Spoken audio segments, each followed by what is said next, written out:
امداد سمر ہو، عمران خان فوج پر بھاری پڑیں گے یا فوج عمران خان پر بھاری پڑے گی، یہ ڈسکشن ہوتا ہے روزانہ کی بنیاد پر، اور کہا جاتا ہے کہ جناب عمران خان قابو میں نہیں آ رہے۔ تو کیوں قابو میں نہیں آ رہے عمران خان صاحب؟ ایسا کیا عمران خان صاحب کر رہے ہیں جو ان سے پہلے والے سیاستدان جو نشانہ رہے فوج کا سیاست میں مداخلت کا، وہ نہیں کرتے تھے یا نہیں کر پاتے تھے یا نہیں کرنا چاہتے تھے؟ اور پھر ایک اور چیز کہ کیا عمران خان صاحب جو ہے وہ واقعی فنامنا ہے، اور وہ پازیٹیو فنامنا ہے، نیگیٹو فنامنا ہے؟ یہ چیزیں ڈسکس میں ہوئے آج کل۔ اور پھر عمران خان صاحب کی آزادی کی باتیں بھی ہو رہی ہوتی ہیں، اس کے پیچھے بھی یہی ہوتا ہے کہ جی خان صاحب قابو میں نہیں آ رہے، اور اس لیے فوج چاہتی ہے کہ ان کو رہا کر دیا جائے، لیکن کچھ کنڈیشنز اگر وہ مان لیں تو۔ اب کہا جاتا ہے کہ جناب ان کو کہا گیا کہ سرعام معافی مانگے، انہوں نے کہا کہ میں سرعام معافی نہیں مانگوں گا، اور کمانڈر ہاؤس پشاور میں عمران خان صاحب کی ٹیم گئی، علی امین گنڈاپور صاحب گئے اور دوسرے گئے، لیکن معاملات نہیں بنے۔ کتنی چیزیں حقیقت ہیں، کتنی چیزیں بنائی جاتی ہیں، اور جو فنامنا والا فنامنا ہے وہ کیا ہے، یہ سارے معاملات کیونکہ روزانہ کی بنیاد پر ہم چیزوں کو ڈسکس کر رہے ہوتے ہیں، اور کچھ ایسی چیزیں ہوتی ہیں جو ایک اوپن سیکریٹ ہے، سب کو پتہ ہوتا ہے، لیکن اس طرف کسی کا توجہ نہیں جاتا ہے، اس طرف لوگ سوچتے نہیں ہیں چیزوں کو کہ یہ کیا ہوا ہے۔ اب میں نے کل بھی بتایا تھا کہ ہم کچھ دوستوں کے پاس افطار ڈنر پر تھے، وہاں پر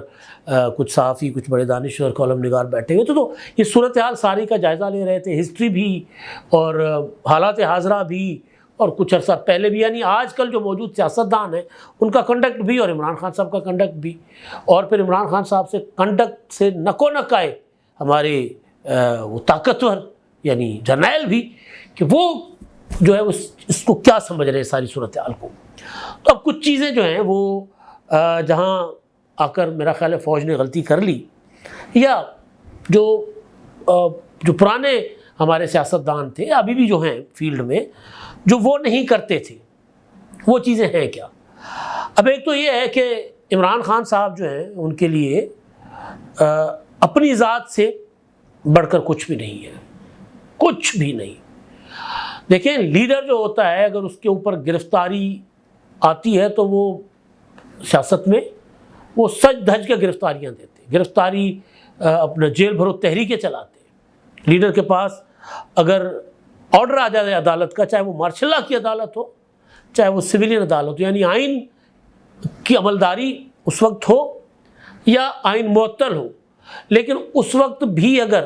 اور ریاست کسی سیاستدان کو گرفتار کرنا یا نظر بند کرنا چاہتی تو وہ نظر بند ہو جاتے تھے، اس پر عمل کرتے تھے، ریزسٹ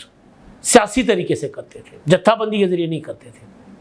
بینظیر بھٹو شہید کی نظر بندی آپ کے سامنے ہے، بیگم نصرت بھٹو صاحبہ کی نظر بندی، بینظیر بھٹو شہید کی جیلیں، آصف زرداری صاحب کی جیل، نواز شریف صاحب۔ میں یہ صرف ماضی قریب میں اس لیے جا رہا ہوں کیونکہ ہماری جو نئی نسل ہے وہ تو سمجھتی ہے کہ یہ جو کچھ ہو رہا ہے وہ ہو رہا ہے، اس سے پہلے کبھی نہیں ہوا، اس سے کہیں زیادہ خطرناک ہوا ہے۔ ظاہر ہے اللہ نہ کرے وہ واپس آئے، مطلب سیاسی جلوسوں پہ گولیاں چلی ہیں، سیاست کرنے والوں کے اوپر بمباریاں ہوئی ہیں بھائی، ذالک کے دور میں نوجوانوں کو کھڑا کر کے قطار میں کھڑا کر کے گولیاں ماری گئی ہیں، لیکن اس کے جواب میں فوج بطور ادارہ اس کے اوپر اس طرح اٹیک نہیں ہوئے تھے جس طرح اب ہو رہے ہیں یا عمران خان صاحب نے کیے۔ تو جو لوگ سمجھتے ہیں نوجوان نسل کہ جی نہیں یہ تو ٹکر تو عمران خان صاحب نے دی ہے، تو وہ جو ٹکر عمران خان صاحب نے دی ہے وہ کون سی ٹکر ہے؟ وہ اصل بات ہے کہ وہ کون سی ٹکر ہے، وہ ٹکر جو پہلے والے سیاستدان نہیں دیتے تھے۔ تو ایک تو چیز یہ ہے کہ ریڈ لائنز سیاست میں بھی ہوتی ہیں،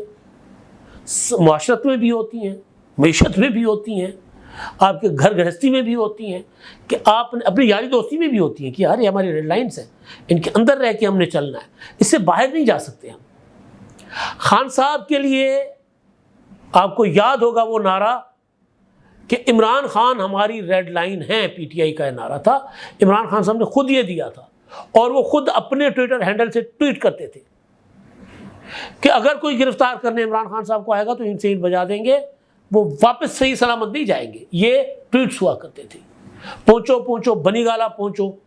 عمران خان کو گرفتار کرنے کی خبر، مطلب ہوتا یہ تھا کہ ٹویٹر پر وہ خبر خود چلاتے تھے عمران خان صاحب اپنے کسی قریبی ساتھی کے ذریعے، چاہے وہ پھر ولاگر تھا، یوٹیوبر تھا، یا ٹویٹر پر بہت ایکٹیو، ہائپر ایکٹیو جو لوگ ہوتے ہیں وہ تھا، جس کی بہت زیادہ فالوئنگ تھی، جو بھی ہوتے تھے ان کے ذریعے کہ ابھی خبر ملی ہے، سورسز نے بتایا ہے کہ جی عمران خان کو گرفتار کرنے کا فیصلہ ہوا، آج رات عمران خان کو گرفتار کیا جائے گا۔ پھر شہباز گل، پھر اس طرح کے شہزاد اکبر، پھر اس طرح کے بہت سے لوگ، مراد سعید، وہ سارے اس میں چل پڑتے تھے اور چاہتا تھا کہ پہنچو بنی گالا پہنچو۔ پھر آج کے جو موجودہ وزیر اعلیٰ کے پی کے ہیں علی امین گنڈاپور صاحب، انہوں نے مسلح جتھے بٹھائے تھے اور وہاں پر فائرنگیں تک ہوئی تھی بنی گالا میں، اور لوگ زخمی بھی ہوئے تھے کہ راہگیروں پر فائرنگ کرتی تھی۔ پھر زمان پارک میں یہی ہوا، زمان پارک میں کے پی کے سے لا کر جتھے بٹھائے گئے، پنجاب کے مختلف شہروں سے لوگوں کی ڈیوٹیاں لگی کہ جی کسی بھی وقت عمران خان کو گرفتار کیا جا سکتا ہے، پراپر بندوبست کے ساتھ۔ ریڈ لائن کا معاملہ نا، ریڈ لائن عمران خان صاحب، اور کوئی ریڈ لائن نہیں ہے، تو وہ پراپر بندوبست کے ساتھ وہ سارا کچھ کیا جاتا تھا۔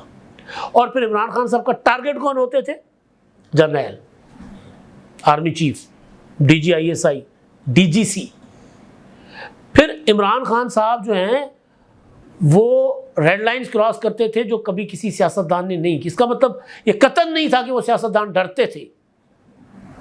وہ ذمہ دار تھے۔ یہ ذمہ دار نہیں ہے۔ اصل میں جو فوج اپنے سیاست میں مداخلت کے لیے سیاسی کردار میں جو ہمارے جمہوری سیاستدانوں کے ساتھ کرتی رہی ہے، خان صاحب وہ فوج کے ساتھ کر رہے ہیں،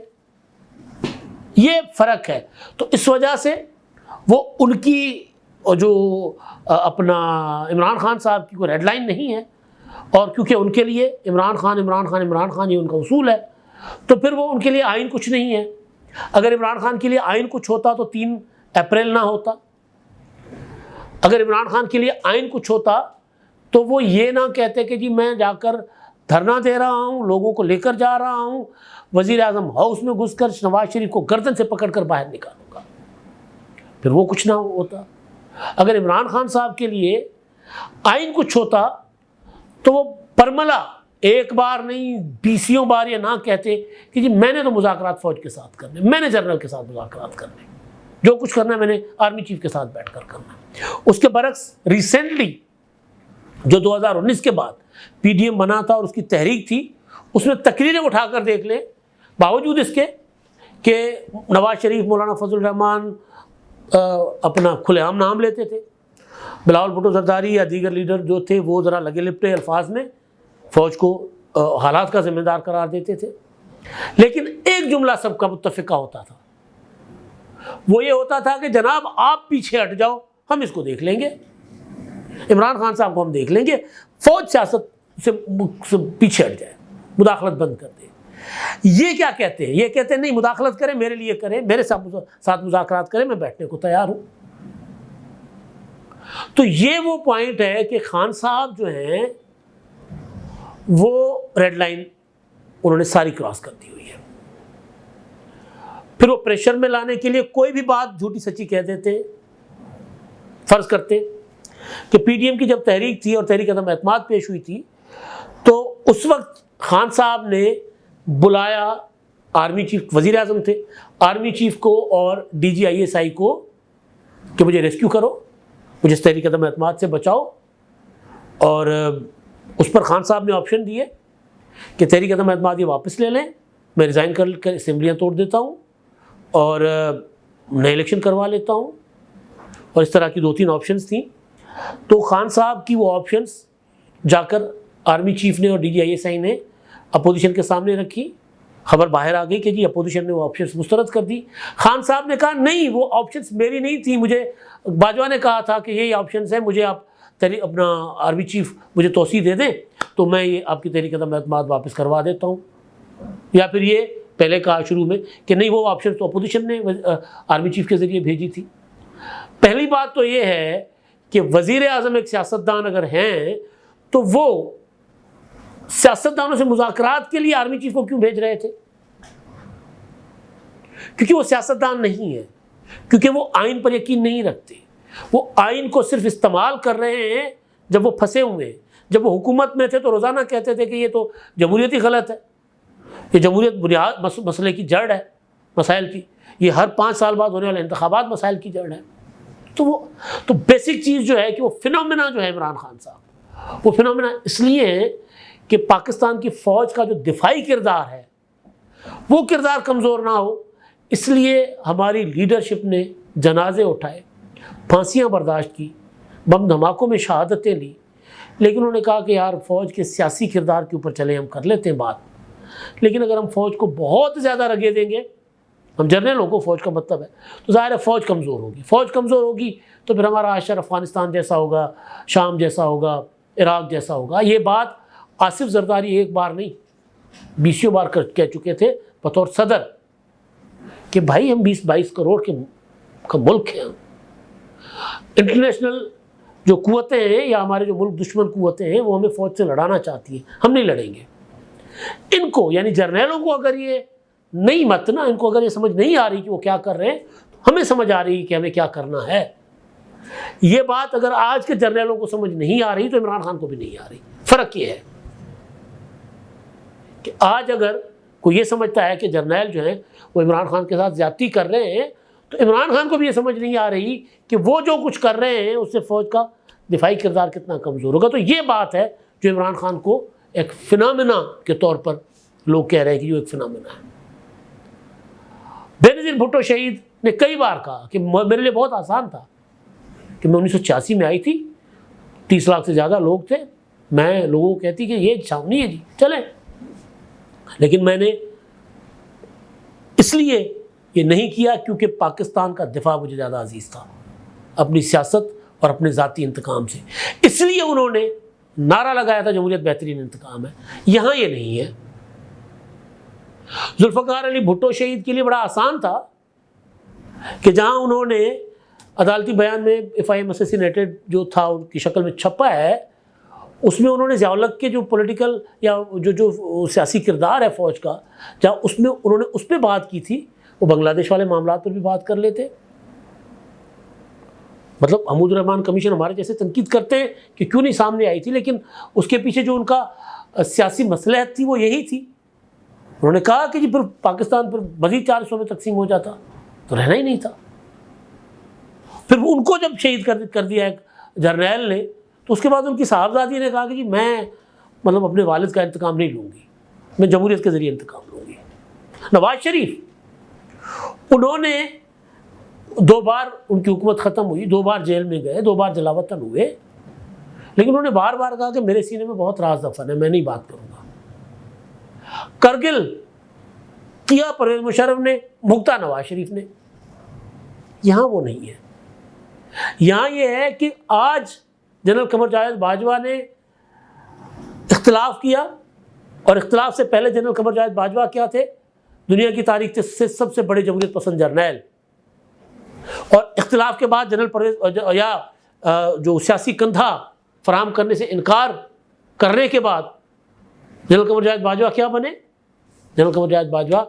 نیوٹرل، جانور، غدار۔ اور یہ غداری کا وہ فتویٰ جو جرنیل ہمارے سیاستدانوں کے اوپر لگایا کرتے تھے، سیاسی جرنیلوں کی بات کر رہا ہوں جو سیاست میں مداخلت کرتے رہے، کہ جی یہ ایجنٹ ہیں، یہ سیکیورٹی رسک ہے، یہ سارا کچھ کیا جاتا رہا نا،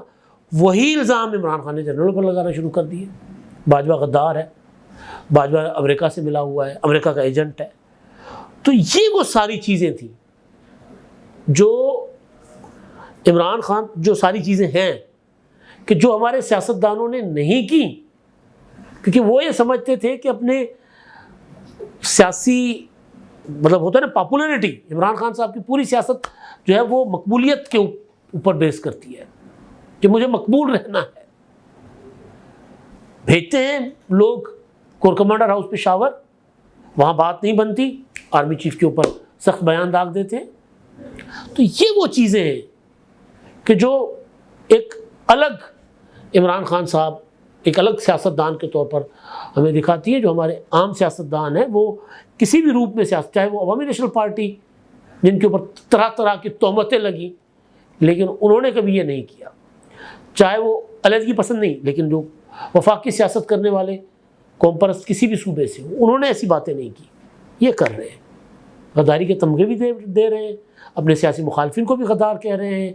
اور اپنا ساتھ نہ دینے والے فوجی جرنیلوں کو بھی غدار کہہ رہے ہیں، اور ان کو بغیر کسی پرواہ کیے 9 مئی جیسے واقعات بھی کرواتے ہیں۔ اس لیے وہ فنومینا ہے۔ 9 مئی دیکھیں نا کتنا بڑا واقعہ ہے۔